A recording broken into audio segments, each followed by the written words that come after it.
নমস্কার বন্ধুরা, welcome to Shampa's kitchen.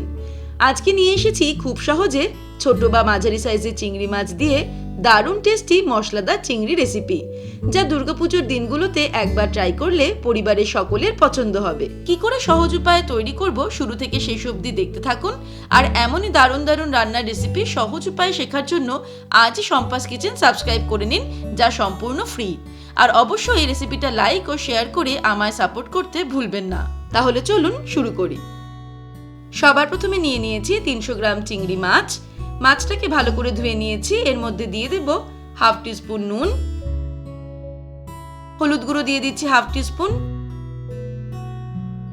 আর দিয়ে দেব লঙ্কার গুঁড়ো হাফ টিস্পুন। এবারে নুন, হলুদ গুঁড়ো আর লঙ্কা ভালো করে মাখিয়ে নিয়ে চলে যাব রান্নাতে।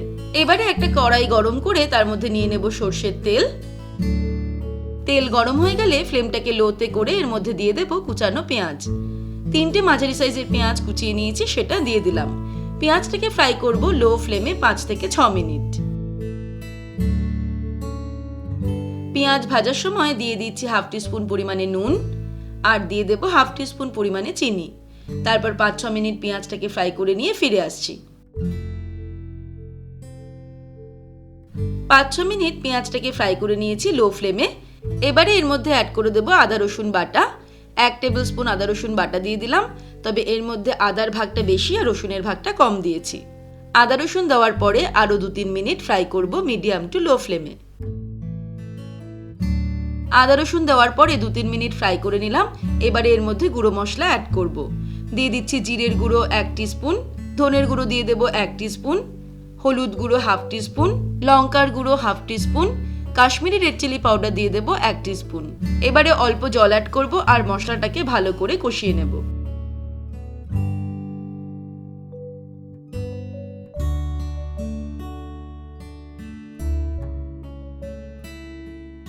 দু 3 মিনিট কষিয়ে নিলাম লো ফ্লেমে। এবারে আবারও একটু জল অ্যাড করব, তারপরে আবারও 2 মিনিট মতন কষিয়ে নেব। আরো 2 মিনিট মশলাটাকে কষিয়ে নিলাম। এবারে এর মধ্যে দিয়ে দেব টমেটো কেচাপ 2 টেবিল স্পুন দিয়ে দিলাম। তারপর আবারও 2 মিনিট মতন কষিয়ে নেব। টমেটো কেচাপ দেওয়ার পরে 2 মিনিট কষিয়ে নিলাম। এবারে এর মধ্যে অ্যাড করব বাদাম বাটা। 2 টেবিল স্পুন পরিমাণে চিনি বাদাম একটা বোলের মধ্যে নিয়ে উষ্ণ গরম জল দিয়ে 10 মিনিট ভিজিয়ে রেখে সেটাকে পেস্ট করে নিয়েছি, সেটা দিয়ে দিলাম। বাদাম বাটা অ্যাড করে আবারও মশলাটাকে কষিয়ে নেব। আর মিক্সির বাটি ধোয়া অল্প একটু জলও এর মধ্যে অ্যাড করে দিলাম। ততক্ষণ পর্যন্ত কষাবো যতক্ষণ না মশলা থেকে তেল ছেড়ে দিচ্ছে। বাদাম বাটা অ্যাড করার পরে আরো 2-3 মিনিট মশলাটাকে কষিয়ে নিলাম। এবারে মশলা কষানো একদম কমপ্লিট, মশলা থেকে তেল ছেড়ে দিয়েছে। এই সময় এর মধ্যে দিয়ে দেব চিংড়ি মাছ। চিংড়ি মাছগুলো অ্যাড করার পর ফ্লেমটাকে হাই করে দেব। তারপরে আবারও মশলার সঙ্গে 2 মিনিট কষিয়ে নেব। এই সময়ে দিয়ে দেব হাফ টিস্পুন পরিমাণে নুন। আপনারা নুনটা নিজেদের স্বাদ অনুসারে অ্যাড করবেন। 2 মিনিট কষিয়ে নেওয়ার পর ফিরে আসছি।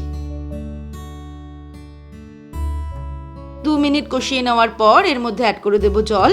আমি মিক্সির বাটি ধোয়া জলটা অ্যাড করে দিচ্ছি। যেরকম আমরা গ্রেভি রাখতে চাই ঠিক সেই পরিমাণে জল অ্যাড করতে হবে।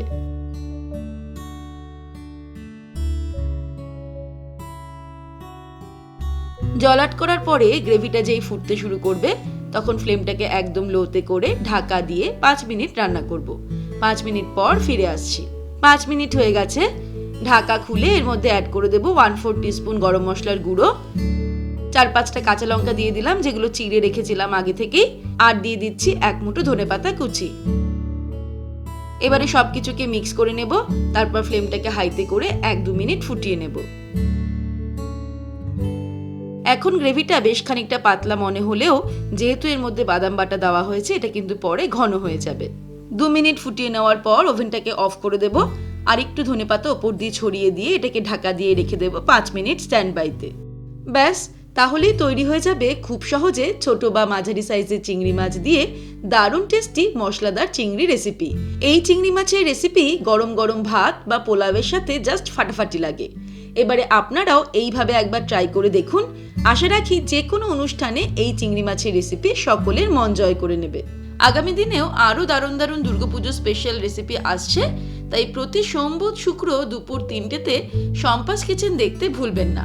আর আমার সমস্ত নতুন রেসিপির আপডেট পেতে আজই শম্পাস কিচেন সাবস্ক্রাইব করে নিন, যা সম্পূর্ণ ফ্রি। আর অবশ্যই রেসিপিটা লাইক ও শেয়ার করে আমায় সাপোর্ট করার অনুরোধ রইল। ভালো থাকবেন, সুস্থ থাকবেন। আমি আবার হাজির হব নতুন নতুন রেসিপির সঙ্গে। নমস্কার।